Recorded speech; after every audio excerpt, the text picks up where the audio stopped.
Assalamualaikum Bapak dan Ibu. Perkenalkan, saya Prawoki yang bertugas untuk melakukan konseling terkait KB. Apakah Bapak dan Ibu sudah mengetahui apa itu KB? Belum, Mas. Apa Ibu?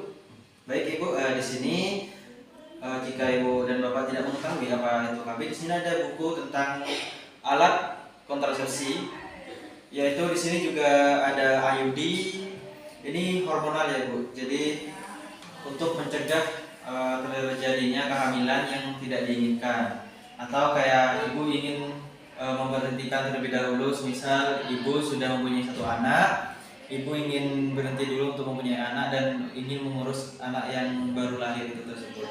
Di sini ada KB hormonal, di mana di sini ada IUD, ada susu KB, terus di sini juga ada suntikan dan juga bisa melalui pil KB. Jadi Bapak dan Ibu, di sini ada yang namanya alat KB, yaitu IUD. Apakah Ibu sudah mengetahui? Belum. Baik, jika belum mengetahui, saya akan menjelaskan secara singkat terkait IUD. Jadi IUD ini terbuat dari plastik fleksibel, jadi tidak berbahaya Ibu, dan memiliki beberapa jenis IUD. Yang pertama tuh bisa dililit tembaga, atau juga bisa tembaganya tuh bercampur dengan perak gitu Ibu. IUD ini juga terdapat yang dilapisi dengan hormon progesteron, dan juga IUD ini bertembaga, dapat dipakai selama 10 tahun ke depan Ibu. Ini berfungsi untuk mencegah sperma masuk ke dalam rahim, di mana IUD ini sudah menjadi seperti tembok untuk sperma itu tidak masuk ke dalam rahim. Jadi juga mencegah sel telur bertemu dengan sel sperma. Jadi seperti itu Ibu. Jadi Ibu, IUD ini keuntungannya yaitu yang pertama praktis, efisien, dan juga ekonomis. Dimana keuntungannya juga bisa kesuburan dapat segera kembali jika IUD ini sudah dibuka. Jadi dilepas di leher rahim tersebut. Dan juga di sini tidak mengganggu pemberian ASI kepada anak Ibu. Baik Ibu, ini yang selanjutnya ada susu. Di mana susu ini mungkin Ibu sudah mengetahui terkait susu. Belum. Ini susu banyak biasanya orang-orang itu memakai. Jadi susu ini ditanam di bagian lengan kiri.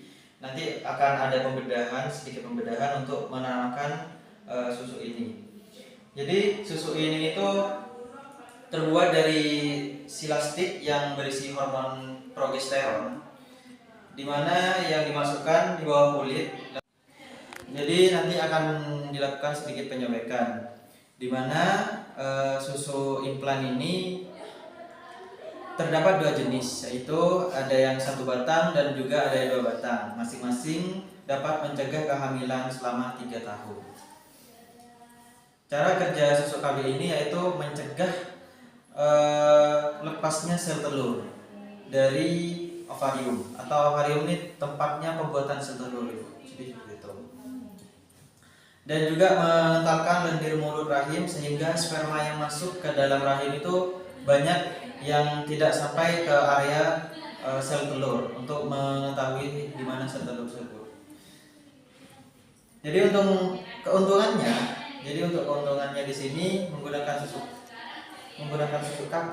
Yang pertama itu tidak menekan produksi ASI. Jadi ibu di saat memberikan ASI kepada anak ibu itu tidak mengalami kemacetan atau tidak keluar ASInya. Jadi seperti itu.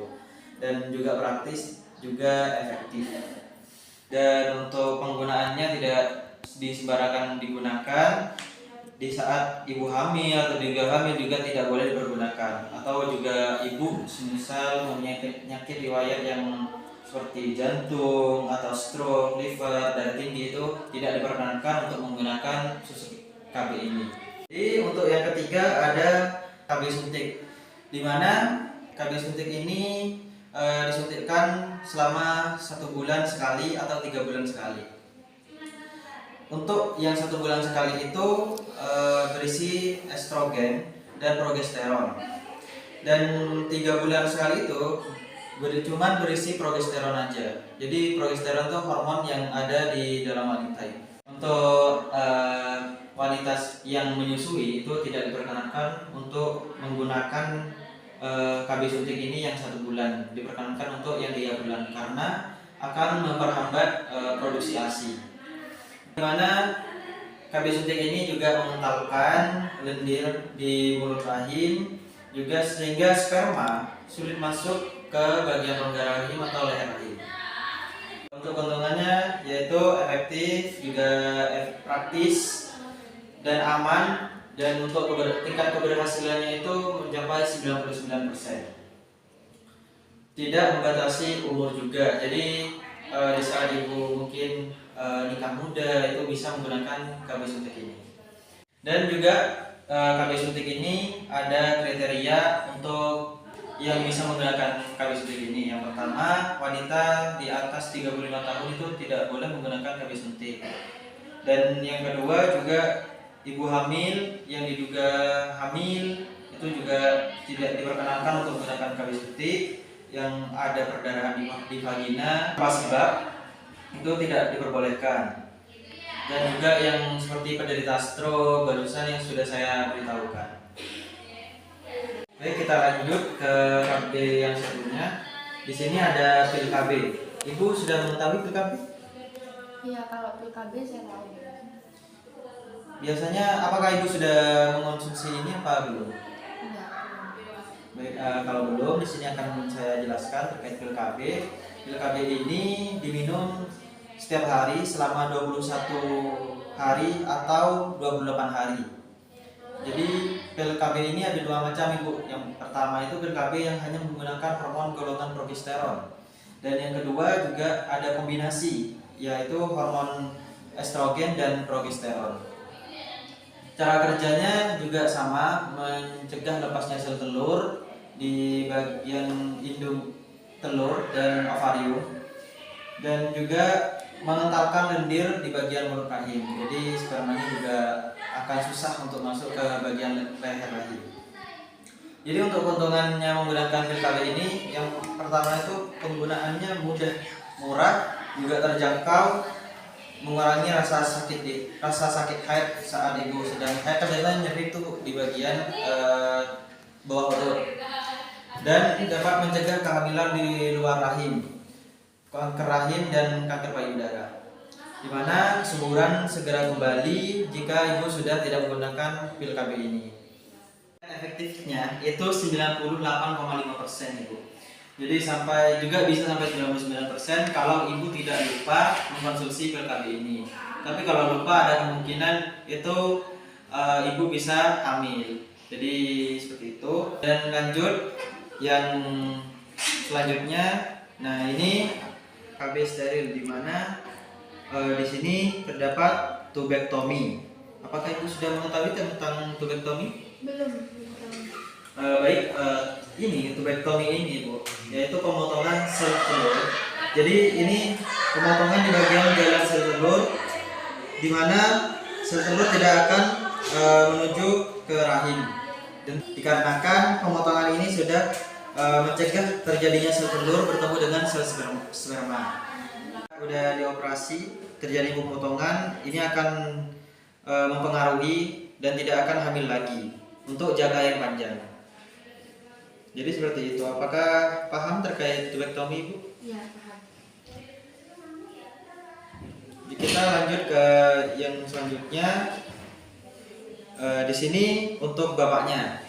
Jadi bapak, di sini ada vasektomi, di mana vasektomi ini jadi ada pemotongan bapak di bagian saluran spermanya, di mana pemotongan di bagian saluran sperma ini berfungsi agar sperma itu tidak keluar melalui penis bapak dan menuju ke rahim ibunya. Jadi bapak bebas untuk melakukan hubungan dengan ibunya. Dan untuk vasektomi ini disarankan bagi pasangan suami istri yang sudah tidak ingin memiliki anak kembali, karena vasektomi ini akan dilakukan pembedahan minor, di mana juga akan dilakukan pemotongan pemotongan ini akan secara permanen mencegah terjadinya kehamilan pada ibu.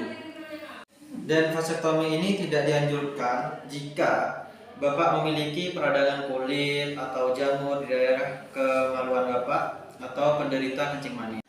Jadi seperti itu Bapak terkait vasektomi. Kita lanjut ke kondom. Jadi kondom ini sebuah sarung karet tipis penutup penis yang menampung cairan sperma agar tidak masuk ke rahim. Jadi cara kerjanya kondom ini yaitu mencegah spermatozoa atau sperma itu bertemu dengan sel telur ibu. Jadi sperma itu tercegah di bagian ujung kondom ini. Dan kondom ini memiliki banyak rasa dan memiliki banyak merek. Ini biasa terjual di Indomaret, di apotek. Tuh. Dan keuntungannya di mana kondom ini juga murah, mudah, dan tidak perlu resep dokter. Juga dapat mencegah penularan dari penyakit HIV atau penyakit kelamin, dan juga efektif sekitar 88% juga 98%. Kerugiannya selalu harus memakai kondom, dan juga kondom ini digunakan satu kali pakai saja, tidak bisa berulang-ulang, dan selalu harus punya persediaannya setiap hari. Dan pada penggunaan yang tidak benar kemungkinan dapat bocor gitu. Jadi ada kemungkinan bocor di bagian karet kondomnya. Baik, Bapak dan Ibu, itu barusan adalah beberapa KB hormonal dan KB steril yang sudah saya jelaskan. Ada 4 KB hormonal dan 3 KB steril. Dari situ apakah ada yang Ibu ingin tanyakan atau Bapak terkait KB ini? Baik, mungkin jika tidak ada yang ingin ditanyakan oleh Bapak Ibu, jadi mungkin Bapak dan Ibu nanti ingin mengikuti program KB ini bisa ke tempat kesehatan terdekat seperti puskesmas atau rumah sakit terdekat, bisa menggunakan KB yang Ibu minati. Jadi itu saja yang saya sampaikan. Mungkin ada hal yang kurang atau nanti Ibu ingin tanyakan bisa menghubungi saya. Kalau begitu saya izin pamit terlebih dahulu. Sekian, Assalamualaikum warahmatullahi wabarakatuh.